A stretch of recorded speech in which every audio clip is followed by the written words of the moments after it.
Okay, as you can see there, it's kind of hard to, okay. Here's the yoke on the differential, and these are the bolts we have to take out. There's 4 bolts, 2 for each side of the U-joint, and it's got a little strap clamp that goes over it. The problem is you got this, I don't know how well it's going to show up, but you got this big frame rail right here and this brace right here that makes it hard to get up in there. So what I've found for me to work the best, and I don't know how well I'm going to be able to show you this, I've got a long extension on my cordless torque driver, and I run it from way up there back to here, and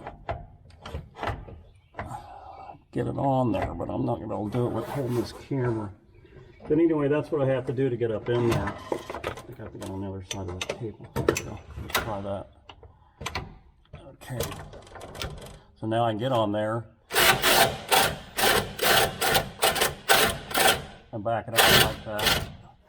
And then take and rotate the yoke like that. And do that one and do it to the next 2. So anyway, I'll get those off, and then I'll show you taking the U-joint out. Okay, this is the drive shaft out of the car. You can see the U-joint, same size on both ends, this way and this way. And what you want to be careful of, you don't want to knock these caps off, because there's little needle bearings in there, and you lose those, you're going to be buying a new U-joint. And also, when you're putting it together, it's easy if this cap comes off a little bit, one of those needles can drop down, and then when you try to put it in, it looks like it's going on far enough, but it's not, because it's hitting against the needle on the bottom. If you force it, you're going to probably crack that needle, break it, and then again, you're going to be stuck buying a new U-joint. Or if you do finally get it together, it's not going to last very long because it's not put together properly. So anyway, this is the end that goes towards the differential, so I'm not going to do anything with it. But in order to keep from losing those caps on, because I got to bang around on this thing, I put electrical tape around this just to keep those caps from coming out. So, and I'll do the same thing on that other end. Even though I'm not going to reuse that U-joint, it's a brand new U-joint, so I want to make sure I keep it good and not lose anything out of it. So anyway, let me get that wrapped up, we'll get it set up, and I'll show you the next step.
You want to make sure all your needles in there when you pull it off and unstuck to the shaft. Okay, take it off and do it the other direction now.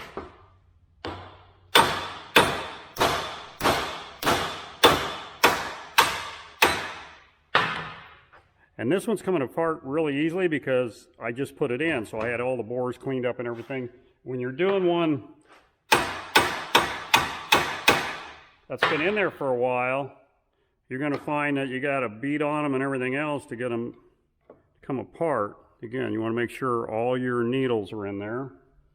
Okay, and you just lift it out like that, and there you go. And you just put the other one in the exact opposite as that. Okay, this is the new U-joint I got. You can see the part number here. It is a 5-134X universal joint. And the joints always come with new clips. And then if it is a greasable U-joint like this one is, it will come with the grease fitting to screw in there. Now, you can, I don't know how good that looks in the video, but you can physically see that this is longer this way than it is this way, and I'll show you on the old one, you can see the difference. Okay, you can see if I just put it off the one end where that's flush.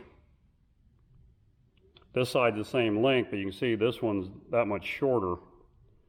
And this is the side that has to go on the yoke to the transmission.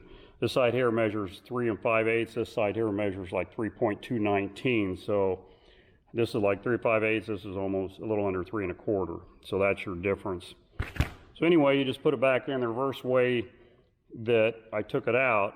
And you can see this has different type of cup seals on it than that this one had. This one, the seals are internal. You can't really see them. This is all steel here.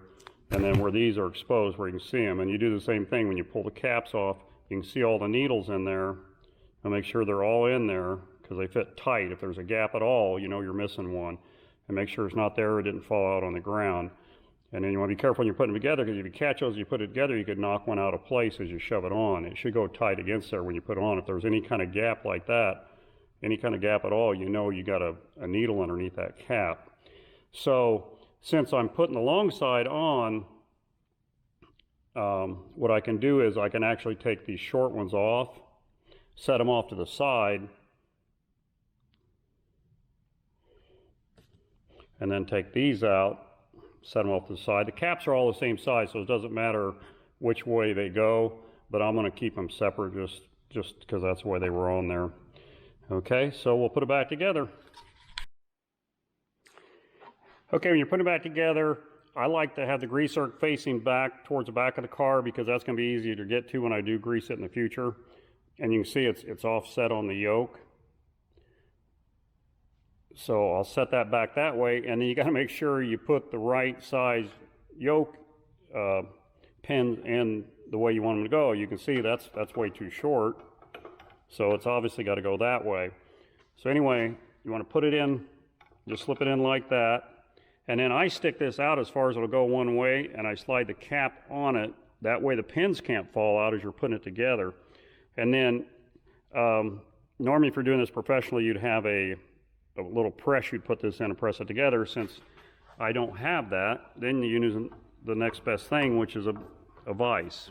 So you can put it in like that,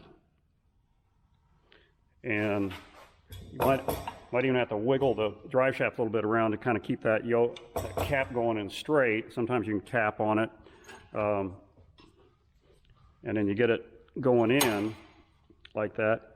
Tighten all the way down, and once it's in as far as you can go, you know you have to go further because you got to get it in far enough to put that snap ring in there. So the next thing you want to do is put a, I'll turn it that way so I keep my center on my V-block.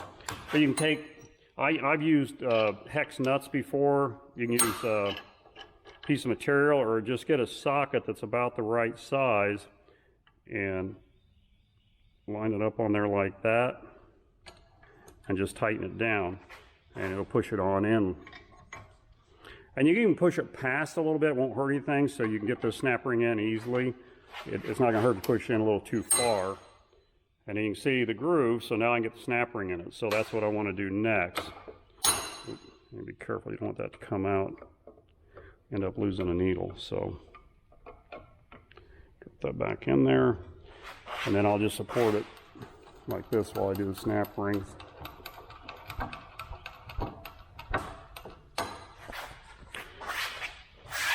Okay, even though those are brand new snap rings that came with the other one, I'm going to go ahead and use the ones that came with this one.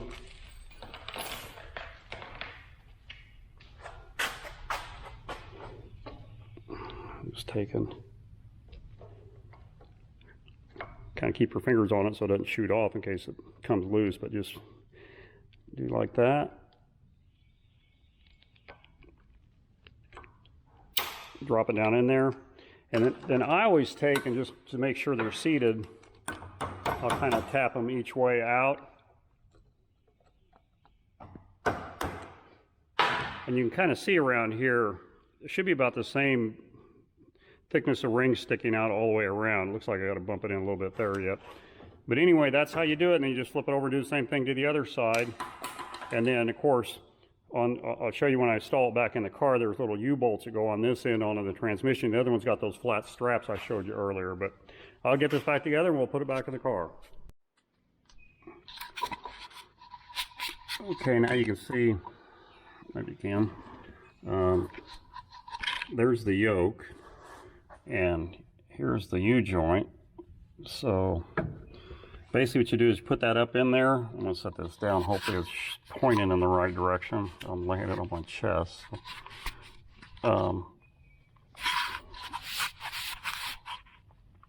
Basically what you have to make sure of, you can slide this yoke in and out. So you just have to slide it out until this U-joint will seat in it.